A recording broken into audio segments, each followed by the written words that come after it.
Hey, what's up, everybody? Hey, those of y'all who know me, y'all know that I rarely ever do any kind of videos with anything, or definitely rarely hop on Facebook. Just recently, I learned to get on Facebook as much as I have from posting to my wife's Facebook page. We have a page, Daneka's Updates. And so through that, I've learned to jump on social media a little bit more. But today, I have two reasons why I'm actually getting on this and posting. Because the video that I showed before was my wife, Daneka, who is now checked into the community rehab center, community rehab hospital north, for her journey through rehab. Generally, she's going to be here about 2 weeks, but they're going to do intense rehab, occupational, physical, and speech therapy. So she's entering this journey right now. So through that, I wanted to share two reasons for posting. One is my baby's story. So on June 5th, woke up early in the morning, 4 o'clock in the morning, to my wife snoring really loud. Thought it was snoring, so I tried to nudge her, wake her up. She didn't budge. Hit it again, she didn't budge again. Woke up a little bit more and noticed it wasn't just snoring. It was kind of a rough, hard, gasping for air type snore. So jumped up, turned the lights on, looked at her, saw her face. She was struggling to breathe, eyes half open. I knew something was wrong, so I immediately tried to wake her up. My son's bedroom's next to mine, so he came in the room, he heard me trying to wake her up. At that moment, she stopped breathing. Immediately checked her pulse. No pulse. So I tossed my son the phone. Hey, call 911. Then trying to position her, get her off the bed, down on the floor, and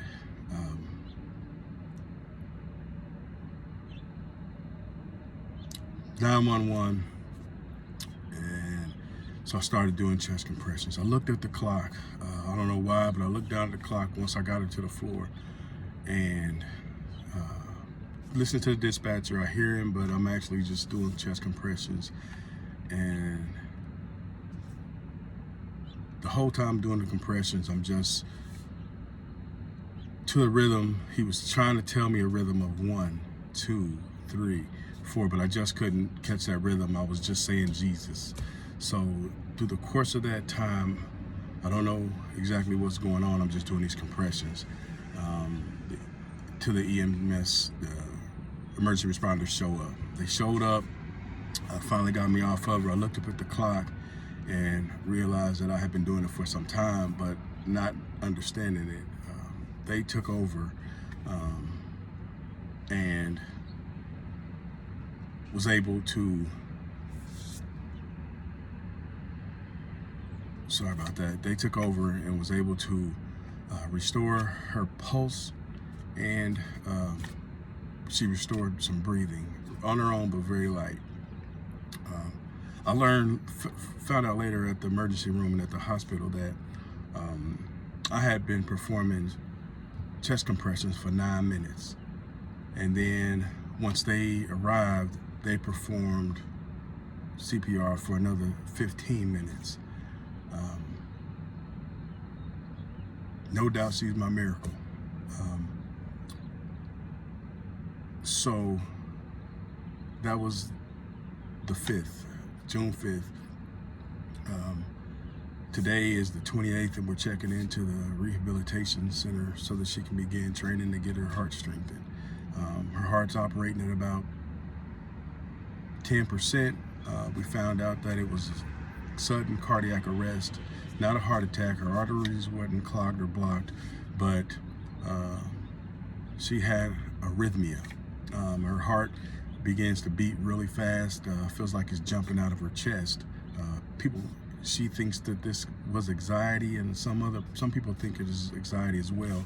But in fact, it's not anxiety. It's just arrhythmia, where your heart beats at an abnormal pace. This particular time, it just stopped. And we got everything back going, and she's got a road ahead of her. I posted this for two reasons, because, you know, it's bittersweet.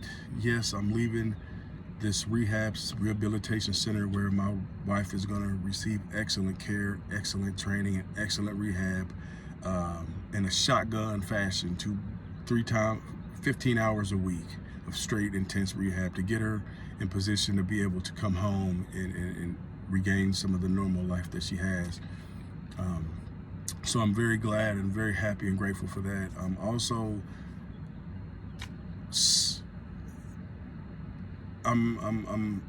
actually sad to a point where, not sadness of I'm losing my baby, because I'm very grateful, but through this journey, on that day, I said, you know, Lord, if you just save my baby, bring my baby back, because she died in my arms, and if you bring her back to me, I will never leave her side for another day.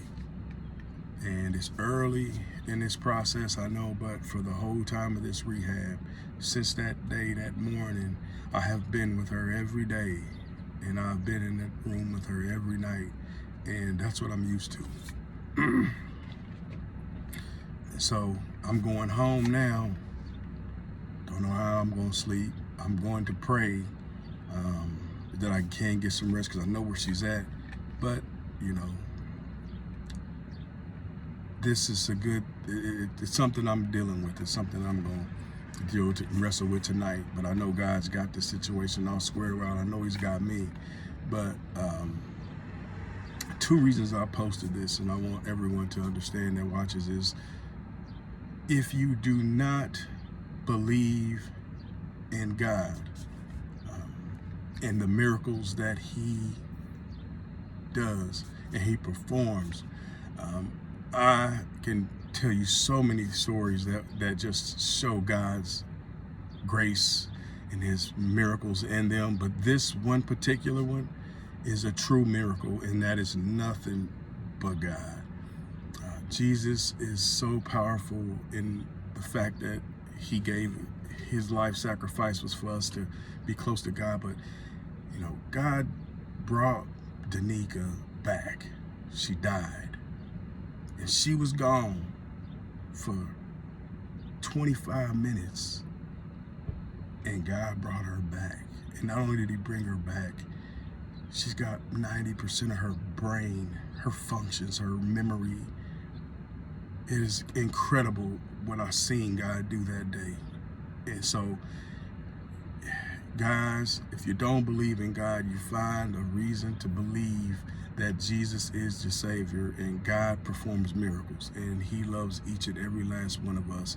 And no matter what situations happen and go on and go down, God's will, His perfect will, is always perfect. And so, if you don't believe in God, or if you're teetering, and maybe you believe in Him, but you're doubting, and you want to, but something's pulling you, the devil's pulling you away from Him, believe in Him. Trust Him as His word, and I promise you, He'll show Himself to you, and He'll show His glory, and His will is perfect, no matter what you think. So, God is real. I don't need nobody to tell me. I've experienced it. I understand it. I know God is real, and His miracles are living, and He's in the business of healing and saving, and He's performing miracles everywhere. And I witnessed Him perform a miracle with Daneka, and the fact that my baby's breathing and she's in a rehab center preparing to come home is a miracle. That's the first reason. But the second reason is, a lot of y'all may not ever have taken a CPR class. Maybe you have, maybe you've forgotten it, and maybe you just ain't thinking about it now. But I encourage everybody kids and adults, learn CPR.